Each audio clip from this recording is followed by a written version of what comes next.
I want to begin with the overall topic of Tshuva. And usually when we talk about doing Tshuva, it's improving your behavior, being a better person, like what the rabbi talked about, having a seminar about doing Hayashah Batov. It'll probably teach people how not to get caught. So it shouldn't be Chilul Hashem. Can I keep it from behind here? You can make jokes. I can, no, seriously, if there's one thing that we do during the Aseret Yemei Tshuva, and then beforehand, which is almost exactly the opposite, it's davening, pretty much. Or slichot. Because what's the reason why we say slichot? Let's put it this way, go back a step. When we say slichot, because we're starting with Shabbat, what's the main reason, or what's the main focus of the slichot prayers? What's the highlight? Yeah, that's obvious. In fact, we're saying Yud Gimel Midot, and all the piyutim is an excuse to say it again, isn't it? But you just can't say it over and over again. So I say a little. I take a piyut. Usually it goes by the alphabet. About 1,000 years ago, by the Paitanim, by the great poets of the like Donim, Ruli Rishonim, the beautiful compositions, if you understand them. But we're saying that in order so you can say Yud Gimel Midot again. Now, I'm assuming, it'll be on the source sheet soon, I'm assuming most people remember why we say them. There's a famous Mamar Chazal in Masechet Rosh Hashanah. Anyone want to quote it for me? Or remember what it sounds like? What's the reason why we say Yud Gimel Midot?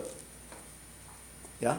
Because if we say them, we will surely get some sort of an answer. Yeah. And how do we find out about them? Because this was announced to Moshe when he was pleading for the Jewish people not to be destroyed after the Cave of Hegel. Pretty much. I'll just review and tell me if it sounds familiar. When Moshe was davening, praying to God, don't destroy the people. Remember Vaycha Moshe and the story of Chet HaEgel? Moshe's pleading for forgiveness for the people. And God tells Moshe Rabbeinu, in case you want forgiveness, I'll tell you a little secret. Whenever Am Yisrael is in trouble and their lives are in danger, say magic words, say these midot, these attributes of God, and I'll be so impressed, I'll forgive you. I promise to forgive you. We'll get the exact version coming up. Now, that sounds like almost the opposite of tshuva, meaning, what do I need to do to get tshuva? Say these magic words, or these special words, and I'll get forgiveness. That's not improving your behavior, that's not de'alchet. It's very different than what we do which is classic tshuva. So what I want to do in the shir today is try to understand how that story in Chumash about Midot Rachamim, the one you alluded to, something with Chet HaEgel, how that story explains the deeper meaning of Yud Gimel Midot, and why when you understand what they're about, and the story that leads to the Yud Gimel Midot, you understand exactly how the process of tshuva works, and it'll fit perfectly with the classic tshuva we're familiar with. And hopefully we'll understand tefillah a little bit better. Now, how would you translate the word midot into English? There's 13 midot rachamim. How would you translate that in English? Attributes. Now, do people also have attributes, or just God? Well, most people have attributes. Good attributes, bad attributes, but there's people who are merciful. I'm going to make up a story in the beginning about someone he might sound like schizo. Schizo is the word? But I think he's totally normal. His name is John Doe, won't embarrass anybody. John Doe runs a factory, produces cars. He copied him. He has a car factory, and he's married with 3 kids. Okay? In his factory, he is strict as could be. And in that factory, if you mess up, you're fired. Every car that comes out is perfect. His factory is known for producing cars, never get recalled, everything that works perfect. But in that factory, though, to make sure things run right, if a worker messes up, he's fired. There's nothing to talk about. Now he's a harsh person, but he gets the job done. When he comes home to his wife, he's the most forgiving person. Everything's fine. He never complains. He's the most forgiving person. When it comes to his kids, it depends on the day. Sometimes they come home with a bad report card. Oh, what do you call it? The neighbor's kid's got a 97. You only got a 94. He gets really angry. You lost your credit card for 2 weeks. And sometimes he's super forgiving, it's okay. So what if you fail? You understand what I'm getting at? Now, that person is totally normal. Why? And this is my first key point. Attributes, or midot, are a function of relationship. Sometimes, if I'm training a pilot to fly a fighter plane, right, I better be strict when I train him.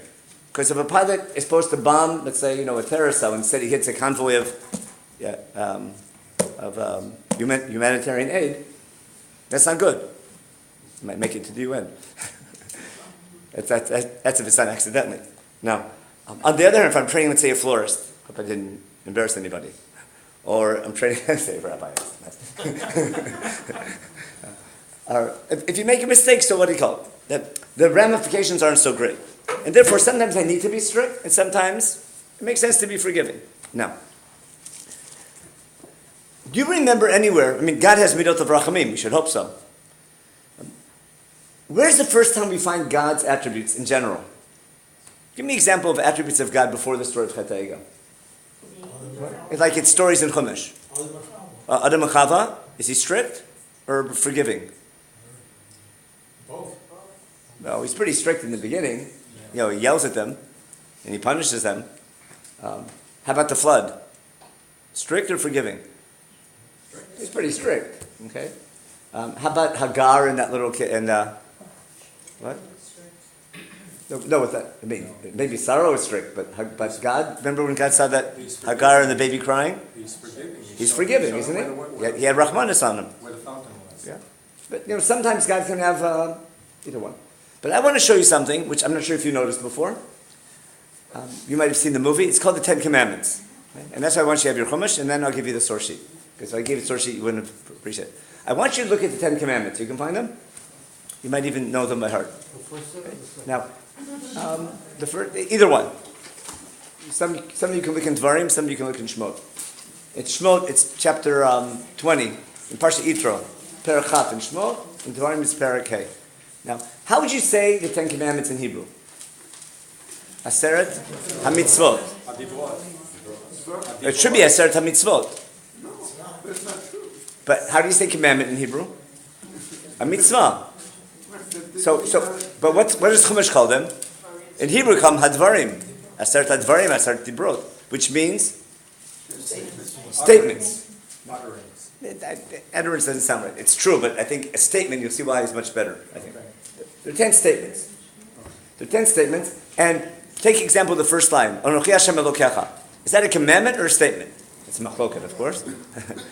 But it sounds, if I didn't know, some rabbis say it's a commandment to believe in God or you have to, but it sounds more like a statement. I took you out of Egypt.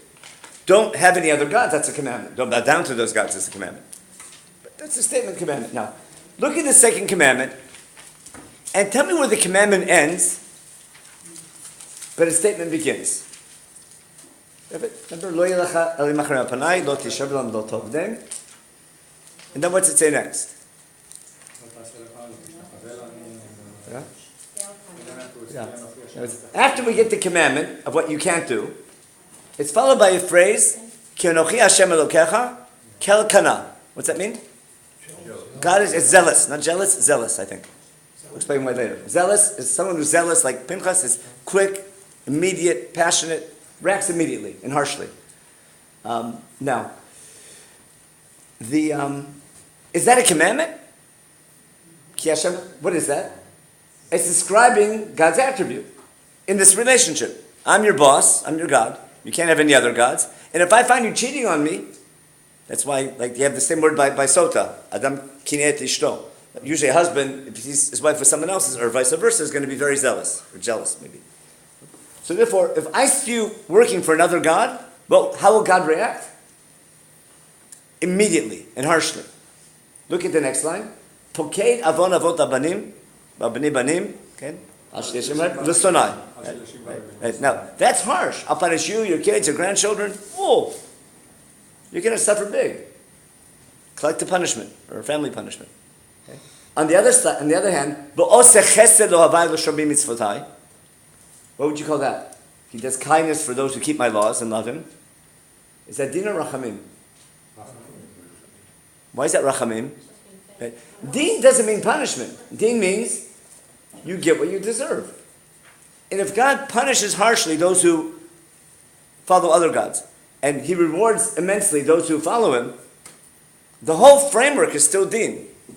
That's not forgiving, right? That's not mercy. That's getting, it might do a little extra than deserving. Everybody gets their due. Yeah, but everyone gets what they're, and it makes sense.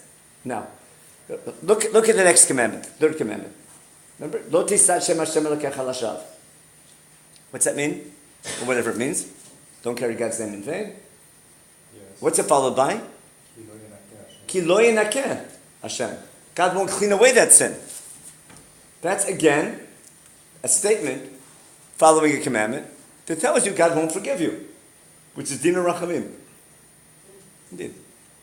So the first thing I want you to notice, which is our key point in the beginning, is that the Ten Commandments, which I think is pretty important, and it defines our relationship with God because it's a contract. How do we know the Ten Commandments is a contract? Because remember who knows two at the Seder?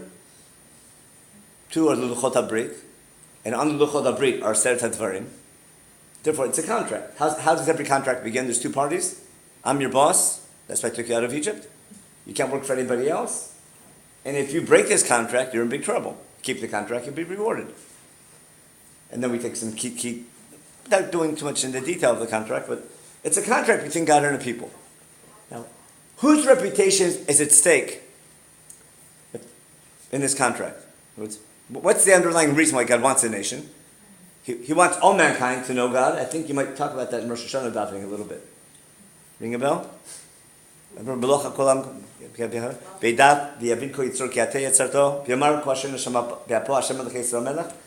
we keep our mitzvot properly, that should promote the concept of godliness for all mankind.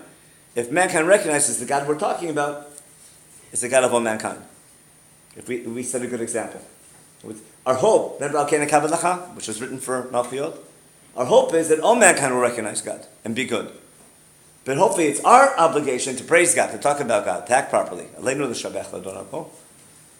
that's why he chose us. Therefore, what I'm getting at, it makes sense that God should be strict in this contract, because what is at stake?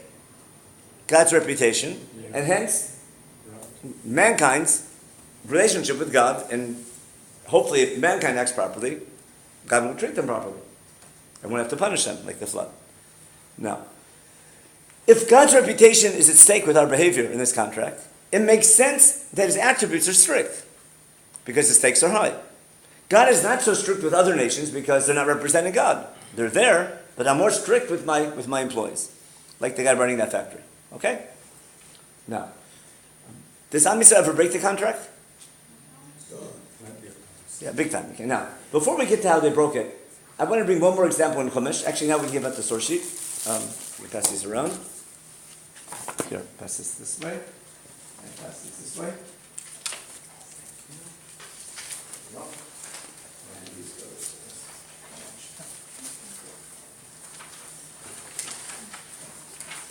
way. One have? Over there. And Rabbi has? There we go. Rabbi. Okay. Look at the source sheet. If you want, you can follow in your Chumash. It's going to be source. First, take a look at source C. Source C is the attributes in the Ten Commandments, which we just highlighted, about Hashem as El Kana, Pokei Avon, Lo Sonai, Lo Sechetz Lo Avai, and Lo Yinakeh. But we mentioned the land of Israel before. God promises Moshe Rabbeinu and tells him to tell the people after we get all the laws in Parshat Mishpatim. He promises in source C that I'm going to send a malach on the way to guard you and take you to land, the place I'm getting ready, the land of Israel. It's Pasach Chav. Pasach Chav Aleph. Hishamer mipanav v'shma b'kolo atamer bo. Make sure that the people obey this malach I'm sending, who's representing me. Ki lo yisa lepi shechem ki shmi b'kirbo. This malach who, assumingly, should be Moshe, later becomes Yeshua, who's going to lead them to Israel and represent God and tell them what to do and how to act. You better follow his instructions, because when he says something, I'm saying it. And if you disobey him, what will happen? I won't carry away your sin. But if you do, if you do listen to him, Then your enemies will be my enemies. Basically, follow this malach and my commandments, and I'll help you conquer the land. Don't follow, you're in big trouble. Dina rachamim. Din. And now we're ready for Chet Egel. Because what happened? Did we break the contract? We followed other gods. Chet Egel, without going into the details. And what should God do now? Punish. So take a look at source D. I'm sure you'll remember the story. And God tells Moshe Rabbeinu, I see the people, they are stiff-necked.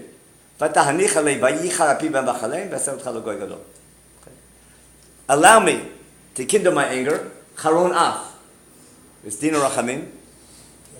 It's din, it could be. And therefore allow me to punish them. And God still wants a nation. Who's going to become the nation? We'll start over again with Moshe Rabbeinu. Or through maybe people like Moshe Rabbeinu. And the nation will be only perfect people. But why does God need permission from Moshe? Chazal say God wants Moshe to David. Because the story is here not to tell us what happened. The story is for us to appreciate our relationship with God. But that's a question about everything in Chumash.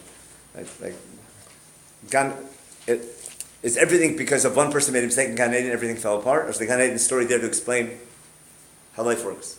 Those things that had to happen. But if you follow carefully, Chet Egel had to happen. Yeah, it might have manifested itself differently, but sooner or later we were going to mess up. It's like, without being a prophet, any parent knows that a teenager, somewhere between the age 13 and 18, he's going to talk back to his parents or be chutzpahdik or something like that. 99% of the time. No. Without being a prophet, you can know that. When it'll happen, how it'll happen, no, that's bound to happen. Now, from what you remember, what does Moshe do now? He prays to God for forgiveness, right? And what does God answer? Midot rachamim. Now, the reason why people say that is because of how we lane on a fast day. On a fast day, we start in Perek Lamed Bet, Vaycham Moshe, the prayer right here, and we skip, in the next delay, we go to Perek Lamed Daled. We skip a chapter and a half, because we get to the punchline. What we're going to do in the shir is the story in between, which is key. Now, flip the page over. And after, remember, the 3,000 perpetrators are punished, but the couple 100,000 people who sinned are in trouble, but they're not killed right away. And after the next day after the troublemakers are punished, but the other people still need kapara. Vayimi mochorat, source F, the next day. Vayimer Moshe Elam, atem chatatem chatat gola, you did a terrible sin. And now, vata alal Hashem ulai chapra bat chatchatchem. I'm going up to God, maybe I can get kapara from your sin. Now,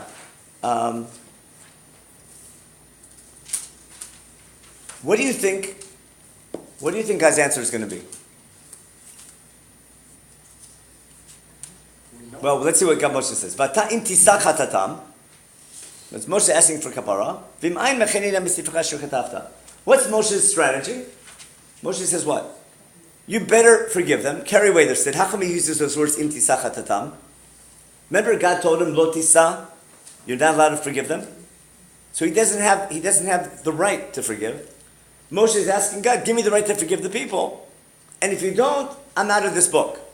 Now, there's something in the background here which is key. God is committed to what's called Brit Avot.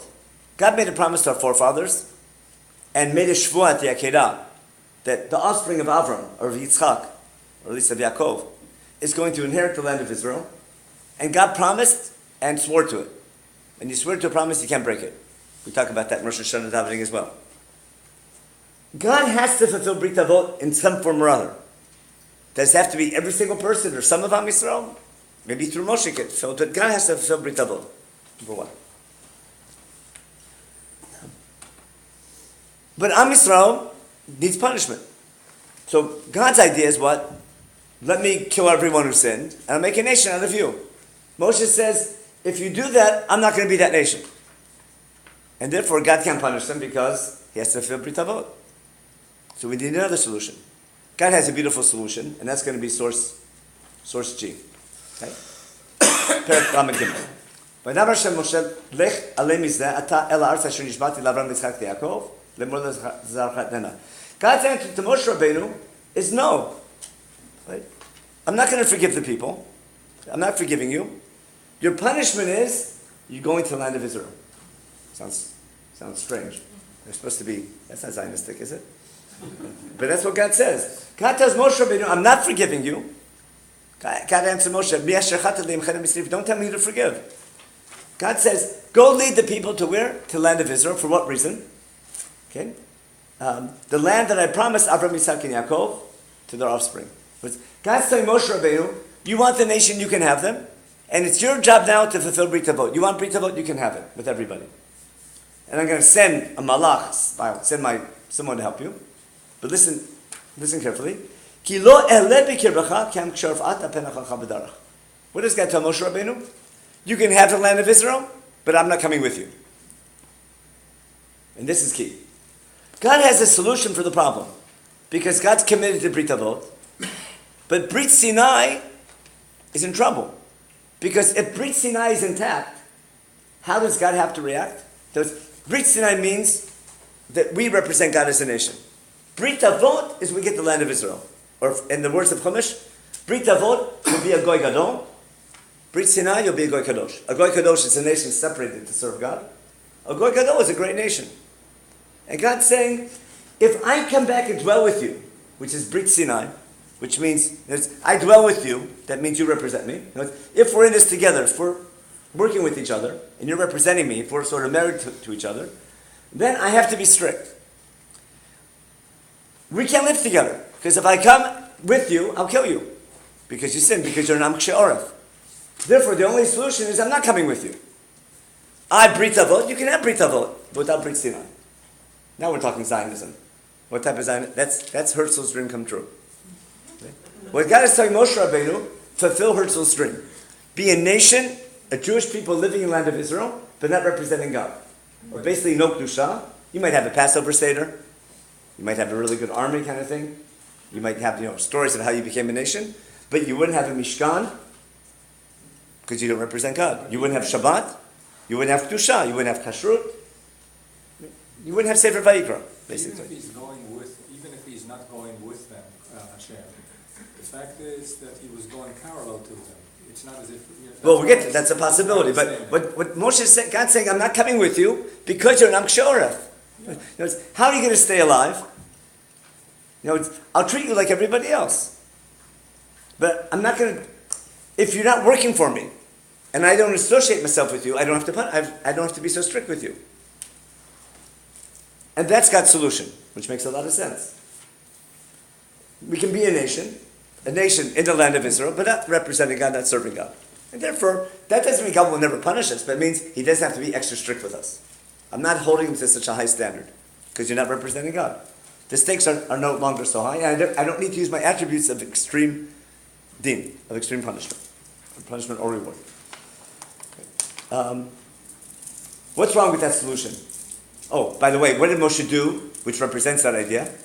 Brit Avot can't be broken. Agreed? How about Brit Sinai? It's broken, isn't it? What did Chazal say? Haluchot asher shibarta? Yishar koach asher shibarta? By breaking the luchot, in essence, Moshe is breaking the contract. If the contract is intact, then God has to punish them for their sin, because they're an Am K'shei Oref, and they sin. If the contract is no longer intact, He doesn't have to punish them right away. That's why God says, if you don't I'll punish you when I punish you. Because I'll say it's the first credit card.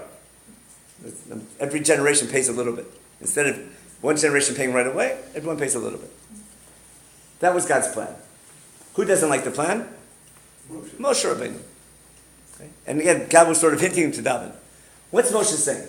Moshe is going to turn to God and says, listen, this doesn't make sense. What he's saying in a nutshell is, there's no point for Brit Avot without Brit Sinai, because the whole reason you made Brit Avot was to get to Brit Sinai. Clearly that was the original plan, so it didn't work out. But what's the point of Brit Avot without Brit Sinai? What's the point of land of Israel if we're not representing God? And if you look in like Moshe's line in H, Moshe says, look, your time. He has all these questions, which is too complicated for late at night. But he says, Urei kamcha go'azeh. Moshe wants God to recognize they're your people. They're not my people. God tells Moshe, take your people to the land of Israel. Okay? You take them. They're your kids. And Moshe tells them, what do you mean? They're your kids. They're not my kids. And therefore, Moshe says, God says, I'll be with you. God answers, Panai lech v'nechoti lach. God tells Moshe, I'll go parallel with you. I'm not going with them, but I'll go with you, and you go with them. And the oil actually was on the outside of the camp. And therefore, what was the punishment? God says, take your tent, put it outside the camp. Because I'm not walking into that shul. I'm not walking into that camp. I'll meet you in a neutral place, outside the camp. But I'm not stepping foot in that shul. Because I don't associate with them. But I'll meet you afterwards. And later you can go with the shul. You follow? Now, that's God's solution. And Moshe says, no way. He says, if you don't come with us, I'm not going with you. And we're not going anywhere. So Moshe now asks God for the impossible, and we have what they call catch-22. Because if Moshe's prayer is answered, and God dwells with the people, and God travels with us to Israel, what will happen to us? As soon as we sin, we'll be punished, because we're Am Ksheoref. And that's a given. We're Am Ksheoref. We're not so obedient. What do you call it? We're a bit of a mischievous people. So God says, if I dwell with you, I'll have to punish you. And Moshe says, if you don't come with us, we're going nowhere. And you're committed to Brit Avot. We have to have the land of Israel. We're not going without you. But God said, if I come with you, I'll punish you. So now I need a solution which will be impossible. What's the impossible? We want a situation where God will dwell with his people. We want the ability to be associated with God, to represent God, and not to be held responsible. Logically, the job of representing God should require strict midot hadin because of this relationship. We want the privilege of having that job of serving God, representing Him, but we don't want to pay the heavy price. So what has to change? Do we need a contract or not? We need a new contract because the first contract broke. We need a new contract, better known as the second Luchot. Now, what needs to change in this contract? Are the laws going to be the same or different? The laws should be the same. But what needs to change? What? In the Dibrot, the mitzvot in the Dibrot will be the same. What needs to change? What? The penalty clause. Yeah, the penalty clause has to change. That's what it should be. What makes sense. Therefore, say instead, lo tishavlov tovdim. But if you do, it's not so bad. You get away with it anyhow. Kids catch on that right away when they grow up. No, you're not going to camp this summer. Of course, they're going to camp this summer. We're not going to put up with them. But it sounds good. You know? Remember these empty threats? We're sort of programmed to say them, and kids catch on faster than we do. Now, so listen to what God says. A word now I call the New Deal. Someone might remember that from your history class. Rabbi Menachem and Moshe. Everyone have an eye? It's a pasuk in Zion. God's answer to Moshe's prayer. Rabbi Menachem and Moshe. Gam et hadavar asher dibarte aseh ki matzat lechem beinai. Your request that I'll dwell with you, I'll come back and have a new contract, I'll agree to it because I like you. Moshe asks, show me how it's going to work now. And now we get the famous line. Listen carefully. Vayomer, we say this in Davening a lot. God tells Moshe Rabbeinu, in preparation for the New Deal, אני אעביר כל טובי על פניך, וקראתי בשם Hashem lefanecha. You're going to come up to Mount Sinai. I'm going to pass over you. Oh my goodness, I think goes back to the story of creation, but that's a good topic, but too complicated. Why is it a good topic? Remember in creation everything is good? No, we're talking about a whole new, God has a relationship with mankind. There's something about God's Tov, which is a good topic, but way too complicated for later, right? One day. Okay? And God says, I'm going to announce my name in front of you. And now the key line, what's God saying? Is God saying I'm going to forgive? What? Sometimes. If I want to quote someone, I shouldn't quote. God is saying not yes I will, but yes I can. Understand what God's saying? Right? God's not saying I will forgive you. God's saying in this new relationship, I can forgive you. And in case you fell asleep, the whole share is right here. What's the difference? When in the first contract, there is no room for forgiveness. you have this if anyone's a lawyer or a judge. Sometimes the legislation can pass a law that overrides the court system. Because the court system, the judge has the right, even if someone did something wrong, he can forgive him. Let's say a 25-year-old, okay, is caught drunk and driving. Right, first offense, you know what? Okay, so don't go to jail. But too many people get hurt by drunken drivers, and therefore legislation says when someone is caught drunk and driving, minimum 1 year in jail. Got it? Or drugs, right? Like in Singapore. Caught with drugs, there's no minimum sentence, 5 years in jail. Because we don't trust we can't trust. Ask Yonah. Remember that Yonah? Not Noach's Yonah, not the bird, but the prophet Yonah. Okay? Did he like this idea of tshuva? No, because it ruins the system. If I have Republicans, Democrats, right? I need law and order, and a 17-year-old knows if I rob a 7-Eleven, I'm going to spend the rest of my life in jail, and not get a 3-star hotel and free education, so I can go back later in the street and kill somebody. You understand? There's logic to either system.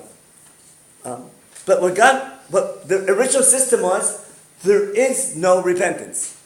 Meaning, you do something wrong, Am Yisrael sins, you're punished. And you'll learn the hard way. And that way you have a unit, it's only the perfect survive. It's a harsh way, but it'll work. And because the stakes are high. In the new system, God doesn't say, I'll forgive you automatically. But in the new system, yes, I can forgive. As beforehand, no, I can't forgive. Now there's a possibility of forgiveness. Now listen carefully.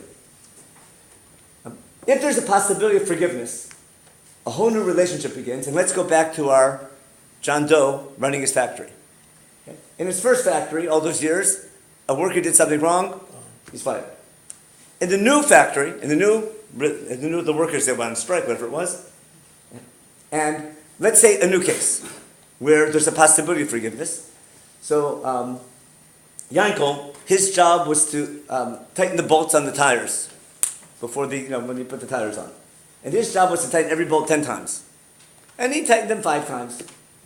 And 2 weeks later, all of a sudden, all these cars come back because the wheels are falling off.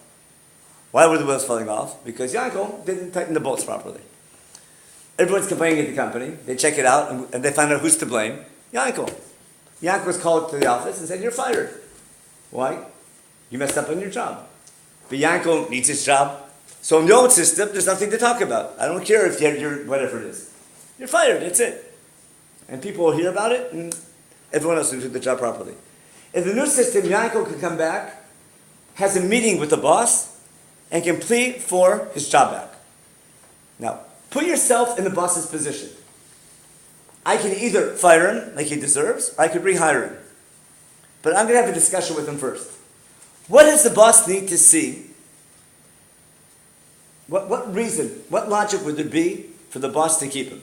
What's the first thing the boss has to see? Before regret, way before regret. Awareness of the mistake. Meaning what? Aware what you did wrong.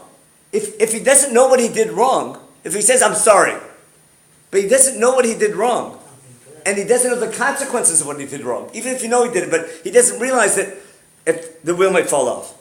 The first thing you have to realize what I did wrong and the consequences of what I did wrong. Then I have to feel sorry for what I did wrong. Be sincere that I won't do it again. I might even add something. Now that I understand what I did wrong and the consequences, I might even be a better worker because I learned from my mistakes. And that's when a chet can become a zchut. Got the idea? In other words, if I can learn from my mistakes and understand what I did wrong, now, isn't that exactly tshuva, of Aseret Yemei Tshuva, of Hilchot Tshuva? And that was the topic of this year, in a nutshell. What I want to show you is, now in the new system, I can't appreciate the new system if I didn't have the original system the way it should be. But in the new system, God didn't say, I will forgive you. God says, I can forgive you. What's Rashi say? What's et asher? If you do tshuva, I forgive you. If you don't, I won't forgive you. But God isn't saying, yes, I will forgive you. Now it's, yes, I can forgive you. And that's a whole new relationship. When a person understands that's his relationship with God, or when Am Yisrael understands that's the relationship with God, the understanding of that relationship creates the environment that enables tshuva. Got it? And then all the laws of tshuva fit perfectly. Now, this new relationship needs a new contract. And what should be in the new contract? instead of Midat Adin, what should we have? Midat Rachamim. But now we have a surprise, because you're right. Now, It is recommended, it's a combination at best. it'll be at best. But listen, shouldn't both be in the contract? Yes, but it's not just Yeah. Midas So listen carefully. That it should be both. You're right, but both should be in the contract. Okay. So listen what God tells Moshe Rabbeinu. Plus in J. V'yamar Hashem Moshe. Psol lecha shnei luchot avrim krishonim, v'chatia luchot at advarim asher yihu al luchot asher shibarta. Make new luchot this time. This time you carve them, and God's going to write on them what? The exact same words that were in the first one. That ruins my shir, doesn't it? Because what should be on the new ones? There should be maybe din and rachamim. But God says the written word exactly like the first ones, which is kaukana, pokei davon, and chesed lo avai. Got it? The new contract will be word for word the same as the first contract. So what's going to change? Because that's what it should be. But now listen carefully. What's God going to do? Moshe goes up, writes them. And pasuk that this part you know by heart. Okay? God has to fulfill now what he promised. On the one hand, God said, write on this contract, word for the first contract. But God also said, when God gives Moshe Rabbeinu the second luchot, after Moshe carves them, gives them to God, God writes on them and gives them back. When God gives over the new luchot, which are word for like the first luchot, as he gives them over to Moshe Rabbeinu, what does he tell him? As he gives him over the new contract, he sort of whispers to Moshe and tells him what? Here's the contract, but what do you need to know? Even though here it says I'm a kel kana, what do you need to know? Sort of like the first Torah Shabbat. Even though the written contract says I'm a kel kana, what do you need to know? I'm also a kel rachum b'chanun. Now comes the fun source sheet. Here, pass this one around. There. And this one.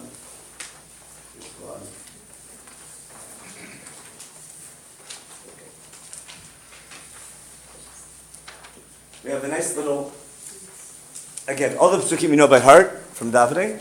But now what I want to show you is how God's midot rachamim that we know by heart and say over and over again are the flipped classroom, or the flip side of the original midot adin that we all talked about in the beginning. So look at the left column, which is from the first luchot. Let's review everything we did in the beginning of this year. In the first luchot, it says, I'm a kel kana, pokei avon l'sonai, remember? Oseh chesed lo avai, ki lo yinakeh Hashem, remember? Lo yisad pi shechem we saw, and the malach and charonach. That's the left column. And that was the first contract, the way it should be. Look what happens now. Every midah that we had beforehand flips around. And what does God tell Moshe Rabbeinu? Even though the contract says I'm a kel kana, what does God tell Moshe Rabbeinu? By Varshav al-panav, it's ani aver kol tovi al-panecha. He's fulfilling. V'krati b'shem Hashem l'fanecha, v'yikra. God calls out. A lot of people misunderstand that. Moshe is not saying Yud Gimel Midot. God is giving Moshe Rabbeinu the new luchot, and God is declaring his new attributes as he gives over the luchot. The contract says what it should be, and the understanding that goes with it is Midot. I call it the First Amendment.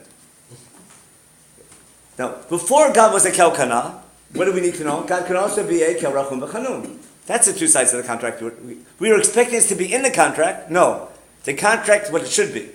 And this is sort of an oral understanding, written down later on, but not in the contract, of what you need to know. Even though he's a kel kana, he's also kel rachum b'chanun. That's coming from the pasuk we saw before. Before God was oseh chesed, erech hapayim, which means what? Slow to anger. What was God before? Charon af was quick to anger. Remember? Vayichar pi ben b'chalem? As opposed to charon af by chet ha'egel. Now we have erech hapayim, slow to anger. Now, before, God was oseh chesed lo havai. That's din, isn't it? Who gets chesed? O havai v'shomrei mitzvotai. Now what happened? Chesed got smicha. No, chesed mitzvah. What's Rav Chesed mean? What? An abundance of it. No, it's not a rabbi of chesed. It says a Rav Chesed is an abundance of chesed, which means who gets chesed? Not just ohavai. Even people who don't do better. God will give an abundance of chesed even people who don't deserve. And it looks something unfair, and therefore what balances it out? Emet. If I had a board, I'd write, if you know your math, it was, at any moment, right? God's chesed might not fair. So if I do an integral from the beginning of time to the end of time, of all the chesed God does, what's it equal? Emet. If you understand integrals, maybe? Yeah. Got it, what I mean? There was an integral of God's chesed over the beginning of time to the end of time, it will equal emet. Even though any given moment, it doesn't seem fair. Chazal say, and here Tzadik Moshe asks Tzadik Farelo, Rosh Hashanah, and God tells you don't understand. But everything works out good in the end. Now, if God is Rav Chesed, sometimes He gives an abundance of Chesed, sometimes He also holds back Chesed and saves it for later. That's what? That's Notzer Chesed, another thing. But it's not Otzer Chesed Lo Avai. Now it's complicated. Rav Chesed, Notzer Chesed. Got it? Before God said, Lo Yisal Lepei Shechem, what's God saying now? Nosei Avon B'Fesh V'Chata. God's going to carry away sin and iniquity and wrongdoing. Okay. Before God said, Lo Yinakeh, what's God say now? V'nakeh, Lo Yinakeh. Now there's two ways to read it. One, the way most Parshim say, V'nakeh, Lo Yinakeh. Surely He won't. Surely He'll clean away sin. Rashi says, V'nakeh l'shavim, Einam v'nakeh le'inam shavim. Which is the same idea as et asherachon. And the last one is a big problem because it looks like the same thing. God's poked avon al banim v'al bnei banim. But that was missing the sonai. How does Chazal understand this now? The first time around, in the first luchot, God's going to punish you and your kids and your grandchildren. Got it? In the new one, God will hold up punishment up to 4 generations. They flip it. Because based on the context, it has to be a flip. Notice, if all the other ones are flipping the original midot, now this new understanding makes sense. That when God says, Poked avon avot, means when I punish you, I might wait up to 4 generations to punish you. Giving you a chance, your family a chance to do tshuva. Okay? And that's God's new relationship. But not, yes, He will, but yes, He can. Theoretically, logically, this contract should be strict. We'll call it Republican. Yeah? But I'll be in trouble, but God's a Democrat. In this case, isn't He? If I'm just following without taking sides, but just for analogy, there's this shaykhah called Yonah was a Republican and God's a Democrat. And then I used to use that and I got in so much trouble for it because people thought I was making a political statement. That's why He's not. But I'm using existing politics to explain Chumash. I'm not making... But I think there's a reason why Jews, no matter how... they always vote Democrat. If Israel wasn't in the picture, they would. Yeah. No, it's the idea of giving people an extra chance. We pay heavily for it, don't we? But it's not a question of right and wrong. It's a question of how to run something. And there's logic to being forgiving, and there's logic of being strict. The balance between them, that's leadership. And like with parenting, no matter what you do, you're wrong. But at least there's logic to both sides. Now, what should happen next? Yeah, question. Yeah. I have a question. Yeah, sure. On Pokei Avon Avot Al Banim, the first contract and the second Yeah. contract, I don't see any difference, so where do they get Perfect. the It was shot, that exactly exactly 100%. The words themselves are exact, other than here it doesn't say the sonai. Correct. Yeah. But it's the same words. Right. Why do the rabbis explain it differently? Because of the context. Because of this chart. Everything else on the right side is opposite. And therefore, the last one must also be opposite. Maybe this is the one thing that he will not change. A contract doesn't It could be. That's also possible. But I'm saying it just makes sense that if everything is flipped, then this should also be flipped. Now, when we daven, we don't take any chances because you might be right. You understand? If you're right, we don't want to say this in davening. Correct? So what do we do in davening? We stop where? V'nakeh. We don't say lo yinakeh because maybe lo yinakeh, and maybe you're right about poked avon. So just to cover our bases, what do? We don't say it. Now, if you're yachid, some people say it when if you're not with a minion, but that's a halacha question. Right? I think pshat is what I explained, but there's a way to understand what you're saying, and because of that, we don't say that in davening. No, because maybe the people saying it might misunderstand what they're saying. It's also that. What should happen now? We have a new contract, right? What should God do? He should come back with us. So look what Moshe does. Now go back to source K. Source K, yeah. Have source K? Back on the first sheet. Moshe quickly comes and he bows down. He's thankful to God. And what's he say now? Pasuk Tet.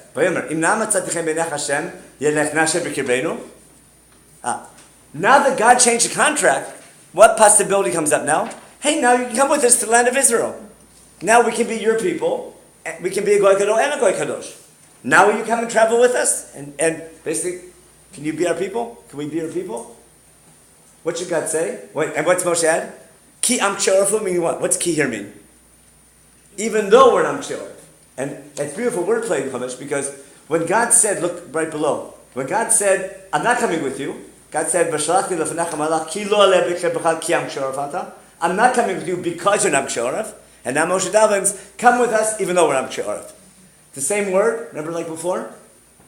But why is one time ki means because, the other is even though? Context. And even though Hebrew is a very rich language, Chumash purposely uses the same word to mean different things, because it's forcing the reader to pay attention to context. So Chumash says that a lot. There's plenty of words in here, but using the same word in the same phrase, and to understand it, you have to compare them and learn from the context. What should God's answer be? I'm coming, right? The way Chazal understand Chumash, not so fast. Chazal put the whole story of the Mishkan after Chet HaEgel. And according to Chazal, what's God's answer? V'asru lemikdash v'shachanti b'tocham. I'm willing to forgive you, but I'm not forgiving you so fast. Before I come back and dwell with you, you have a new contract, but you have to prove yourself. You're on trial. And for the next 6 months, I'm going to give you a project. A group project. Let's see if you can follow orders. Let's see if you learn from your mistakes. Let's see if you do it right this time. And for the next 6 months, what does Am Yisrael do? They build a Mishkan. If you remember, Kasher Tziva Hashem et Moshe? Remember? Vasita. Let's see if you can follow halacha. Let's see if you can, if Shulchan Aruch says something, you follow. Big thing about, but let's see if you know how to be a good soldier. And not think too much on your own. But be creative, but within a framework. See if you can do it without getting wild like at Chet HaEgel. Let's practice religion. And if you can get it right for 6 months and not get into big fights, and not embezzling the whole thing, if we can put this project together for the next 6 months, what happens 6 months later? On Yom HaShmini, what's God say? It's the 8th day to put the Mishkan together, bring the special korban. Remember? But do the special korban after putting the Mishkan together on the 8th day, and God's glory will come back. Isn't that Parashat Shmini, without going into it? Now, I'm just mentioning it now because that was a one-time event on Yom HaShmini. And if you study your Sefer Vayikra, you'll see that what we do on Yom Kippur is a yearly commemoration of Yom HaShmini. The same korbanot, with the korban of Aaron, the korban of the people, the kapara and everything. It's the same, with the Shekhinah coming back. That's why Yom Kippur, remember this idea that God can dwell with us, but we have to be worthy. Which is exactly Yom Kippur. Because we need kapara, because we're not deserving. If we only had Rosh Hashanah, it would never work. That's din. What enables us to be God's people? Midat Rachamim, and that's Yom Kippur. Now, God didn't say, I'm coming with you, but yes, I can. And Yom Kippur is a time when we do tshuva and show God. We learn from our mistakes. We want to be better. And that's exactly the process of tshuva that fits in. Now, what else does God say here, though? God's answer is, Hinei Anochi Korei Brit. What I'm going to do, I'm going to make a brit. That's the brit that Chazal called Brit Shloshesrei. Yeah, now we're going back in order. Go back down to the first source, which we know by heart. Source A. This will explain our slichot. What do we say in slichot? We want to say midot rachamim. We say Kem melech yoshev b'kisei rachamim, mochav banot amo, ma'avir rishon rishon. What's that mean, melech yoshev b'kisei rachamim? What's that imply? That God has 2 thrones, doesn't he? There's kisei din, kisei rachamim. Remember the president's seat and the rabbi's seat. There's the din and rachamim, right? Now, God can have his choice. He can use din, he can use rachamim. What are we asking God to do? Sit on the seat of rachamim, which means not you will forgive, but you can forgive. But now you need a reason to forgive. Now, if this guy Yankel, right, messes up again, got it? I don't care what he says, he's fired because it shows he doesn't. A first-time offense, I can accept. If I make the same mistake the second time and the third time, and therefore, what do we want God to do? Treat everything we do wrong as a first-time offense. In Hebrew, ma'avir rishon rishon. Make sense now? That's ma'avir rishon rishon. Ma'abeh mechilach chatayim. Because you're judging us, take each one like a first-time offense, which is a reason to forgive us, and we'll learn from it. Okay? Then what do we say now? El horita lanu lomar shosesrei. You instructed us to say these 13 midot. in your judgment, remember what you promised Moshe. Kasher hodat let him make it like you told the humble one, Moshe Rabbeinu, way back. V'chein Moshe katuv. V'ersha b'nam v'tetziv Moshe v'kra b'shem Hashem. And we read, in other words, we quote what we just said, and we read God's declaration of this First Amendment, Aminot Rachamim. And now, Rabbi Yochanan is going to say something in a minute, which doesn't make sense, and in a minute it will make perfect sense. But simply, what's the meaning of saying Yud Gimel Aminot Rachamim? It's not a magic incantation. It's not saying these magic words, and it works like, like in Harry Potter. Say this thing and doing it, but rather understanding what they're about. If they're understood, not just said, I call it not just kavana, but havana. If you understand the words in Hebrew. Kavana is aware of what I'm saying. Havana is understanding what I'm saying. If you internalize the meaning of this relationship, then of course there's no reason why God wouldn't forgive you if you follow it. Now, Rabbi Yochanan, which is what we were quoting before, the Gemara Rosh Hashanah, in light of this, I understand what Rabbi Yochanan is saying. It's source B. Okay. Rabbi Yochanan, first the Gemara quotes the pasuk by Avarsha Panav Vayikra, which is leading to Midot Rachamim. Listen to what Rabbi Yochanan says. I'm Rabbi Yochanan. If this was not written in the pasuk, it would be impossible to say. Got it? What does this pasuk teach you? Melamed shenitatev HaKadosh Baruch Hu k'shleach tzibor. God wrapped himself like a shleach tzibor. Ve'aralo Moshe seder tefillah. He instructed Moshe how to daven, and he told him, "Kol zman shisroch otim, whenever Am Yisrael sins, yasulu l'fanei keseder hazeh. They should do in front of me this order of these midot, and I'm going to forgive them." Now, what? Two problems. Number one, the pasuk didn't say that. What's he saying? If it wasn't written in the pasuk, I couldn't say it. We quote a pasuk. It has nothing to do with what we just said. If the pasuk said that, fine. The pasuk didn't say that. What's the pasuk say? Va'avar shema panav. What's Rabbi Yochanan assuming? That you knew the shir. Because the pasuk didn't say that. The sugya says it. Because Va'avar shema panav is God fulfilling what pasuk? What's impossible to say? That God would allow, in this special relationship, in this demanding relationship with being God's people, the idea that God would allow us to mess up over and over again and keep us and not kick us out, like all the Christians say He did, it's impossible to think, but God said so. You think the idea that we can be God's people forever, and God will allow us to continue to mess up and give us always a chance to repent and not dump us already, that's impossible. It wouldn't make any sense if it wasn't said. That's what Rabbi Yochanan is saying. He's not saying that this pasuk tells you, say these magic words and you'll get away with it. He's saying the concept where God is willing to accept us as a people, no matter how bad we are, and there's always a possibility of tshuva. Of course, God can always use things still. But the fact that God doesn't break the contract altogether and says, I've had it with you, like all the other religions say He did, that idea is hard to fathom, but that's what the psukim are saying. And God's saying, even though we're not she'oref, God's always willing us to give another chance. But knowing there might be din, put you on your, keeps the tension. But what we have to be thankful for all the time is God is always willing to give us another chance, allowing us to learn from our mistakes, and giving us the ability to do tshuva. And then for every year, when we start to make tshuva, we start with Yimei Din on Rosh Hashanah, but we're always heading towards, we know we're not going to stand through din, Rachamim allows it. But the whole process of recognizing what we've done wrong, being aware of it, understanding the consequences, and then sincerely regretting what we did, and taking ourselves, and even learning from our mistakes, that's the key to tshuva. So therefore, the whole process of tshuva, which we're so familiar with, is really rooted in the psukim. And these words, it sounds like a magic incantation, which at first sound like the exact opposite of it. When you understand where they're coming from in Chumash and the whole story of Chet Egel, they make perfect sense. Because behind this story, that yes, He can forgive, even though He shouldn't forgive, that concept is the key to the whole process. That enables the whole process of tshuva. Okay, any questions? Other than the fact it's 9 o'clock. I have to finish. Okay. Anyway, thank you so much, and hopefully tshuva will work us here, and we'll be zochet to have better things in the land of Israel as well.